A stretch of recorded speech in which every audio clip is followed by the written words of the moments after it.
আসসালামু আলাইকুম। আমি তানহা বুয়া বলছি from magic touch by Tanha Bua থেকে। আজকে এই যে সুন্দর মডেলটাকে দেখতে পাচ্ছেন, কিভাবে কি রেডি করিয়েছি আমার শ্যুট ডের জন্য, সো সেগুলো আপনাদের সাথে শেয়ার করব। আই হোপ আপনাদের ভালো লাগবে। যদি ভালো লেগে থাকে অবশ্যই আমাকে কমেন্ট করে জানাবেন। তো চলেন দেরি না করে শুরু করে দিই আজকের মূল ভিডিও। স্কিনটা আমি অফ ক্যামেরা প্রেপ করে নিয়েছি। তো এখানে আমি একটা প্রাইমার ইউজ করে নিয়েছি, সেই গ্ল্যামের প্রাইমারটা। এই প্রাইমারটা আমার খুবই পছন্দের একটা প্রাইমার। আমি মোস্ট অফ দ্য মডেল বা ব্রাইডের ক্ষেত্রে এই প্রাইমারটা ইউজ করে থাকি। সো আজকেও এই প্রাইমারটা ইউজ করলাম। দেন এখানে আমি বেস মেকআপটা করছি, আর বেসের জন্য আমি ফাউন্ডেশন হিসেবে ইউজ করেছি আমার সিগনেচার ফাউন্ডেশন, যেটা আমি মেক করি। তো সেই ফাউন্ডেশনটা আমি এখানে অ্যাপ্লাই করছি আর সুন্দর করে এটাকে ব্লেন্ড করে দিচ্ছি। এতক্ষণ আমি ব্রাশের মাধ্যমে ব্লেন্ড করেছি, এখন আমি বিউটি ব্লেন্ডার দিয়ে একটু সুন্দর করে ব্লেন্ড করছি, যেহেতু বেসটা যেন স্মুথ হয়, কোনো হার্শ না দেখা যায়, তাই সুন্দর করে বিউটি ব্লেন্ডারটা দিয়ে ব্লেন্ড করে নিলাম। দেন এখানে আমি কনসিলারটা অ্যাপ্লাই করেছি, আর কনসিলারটা ছিল M&S সিক্রেটের কনসিলার। আর এই কনসিলারটা খুবই ভালো, এর আগে আমি ভিডিওতে বলেছি যে M&S সিক্রেটের কনসিলার টেক্সচারটা খুবই ভালো।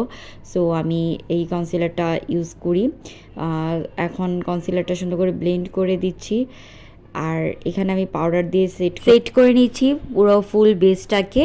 সুন্দর করে পাউডার দিয়ে ভালো মতো বেকিং করে নিচ্ছি, যেহেতু এটা খুব ফুল কভারেজ একটা বেস ছিল, তাই লুজ পাউডার দিয়ে এটা ভালো মতো বেকিং করে নিতে হবে। দেন আমি আইব্রো আর্টে চলে গেলাম, সুন্দর করে আইব্রো আর্টটা করে নিচ্ছি। এখানে আমি কোনো ফেদার বা অন্য কোনো আইব্রো না, নর্মাল অ্যাংরি আইব্রোটা করছি। আর এটা আমাদের লুকটার সাথে পুরো পারফেক্টলি যাবে। সো আমি এই আইব্রোটা আর্ট করেছি।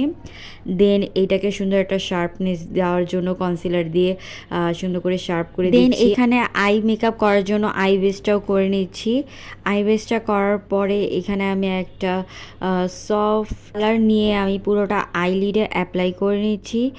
দেন এটা ভালো মতো অ্যাপ্লাই করা হয়ে গেলে এর থেকে একটু ডার্ক টোনের কালার নিয়ে আমি ক্রিজে অ্যাপ্লাই করে নিচ্ছি। দেন ভালো মতো দুইটা কালার ব্লেন্ড করে দিচ্ছি, যেন কোনো হার্শ লাইন না থাকে, খুব সফটলি কালারটা দেখা যায়। এখানে আমি কাট ক্রিজ করে নিচ্ছি। বাকি আই মেকআপটা আমি অফ ক্যামেরায় করে নিয়েছি, আর এখানে ফেসের বাকি কাজগুলো করছি। সো ফেসের বাকি কাজগুলো করতে থাকে, আর তোমাদের সাথে কিছু কথা শেয়ার করি। যেহেতু এখন বিয়ের মৌসুম, অনেক আপুদেরই এই সময় বিয়ের প্রোগ্রাম থাকবে, অ্যান্ড আমাদের পেজে এই উপলক্ষে হিউজ পরিমাণ ডিসকাউন্ট দিয়ে আমরা ব্রাইডাল বুকিং নিচ্ছি, অ্যান্ড সাথে প্রি বুকিংও নেওয়া হচ্ছে। সো যাদের সামনে প্রোগ্রাম আছে, তো তারা চাইলে আমাদের কে বুক করে রাখতে পারেন।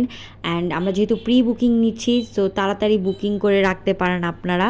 আপনাদের জন্য, আপনাদের সুবিধার্থে আমরা studio service and home service দুইটা অ্যাভেলেবেল রেখেছি। সো যারা চাচ্ছেন যে হোম সার্ভিস নেবেন, তারা ইজিলি আমাদের সাথে কন্ট্যাক্ট করে হোম সার্ভিস নিতে পারেন, অথবা স্টুডিওতে এসেও মেকওভারটা করতে পারেন। সো দেরি না করে এখনই বুকিং করে ফেলুন। আপনাদের সাথে কথা বলতে বলতে এখানে মেকওভারটা প্রায় শেষ হয়ে গিয়েছে। সো অর্নামেন্টসগুলো আমি পরিয়ে দিচ্ছি এক এক করে। আর আজকের মডেলের জন্য এই সুন্দর ব্রাইডাল লেহেঙ্গাটা পাঠিয়েছে পার্টি রেন্টাল থেকে। তো তোমরা যারা চাচ্ছো তোমাদের ওয়েডিং এই সুন্দর সুন্দর লেহেঙ্গাগুলো নিতে, সো তোমরা পার্টি রেন্টালের সাথে যোগাযোগ করতে পারো। আমি তো তাদের পেজটা ক্যাপশনে মেনশন করে দিব, অ্যান্ড স্ক্রিনেও শেয়ার করে দিব, তোমরা চেক আউট করে নিবে। আর এখানে ফটোগ্রাফিতে ছিল অধরধরা পেজ থেকে। যদি তোমাদের ওয়েডিংয়ে অথবা যে কোনো ফাংশনে ভালো ফটোগ্রাফার খুঁজো, তো তোমরা চাইলে অধরধরার সাথে কন্ট্যাক্ট করতে পারো, তার ফটোগ্রাফি খুব ভালো। এই নিয়ে আমার সেকেন্ড টাইম তার সাথে কাজ করা হয়েছে। আর এই তো তোমাদের সাথে কথা বলতে বলতে আমার মডেল রেডি। সো এটা ছিল তার ফাইনাল লুক। আই হোপ তোমাদের কাছে ভালো লেগেছে। যদি ভালো লেগে থাকে অবশ্যই আমাকে কমেন্ট করে জানাবে, আর কী টাইপের লুক দেখতে চাও, শ্যুট দেখতে চাও, সেটা কমেন্ট করে জানাবে। আজকের মতো এখানেই, আল্লাহ হাফেজ।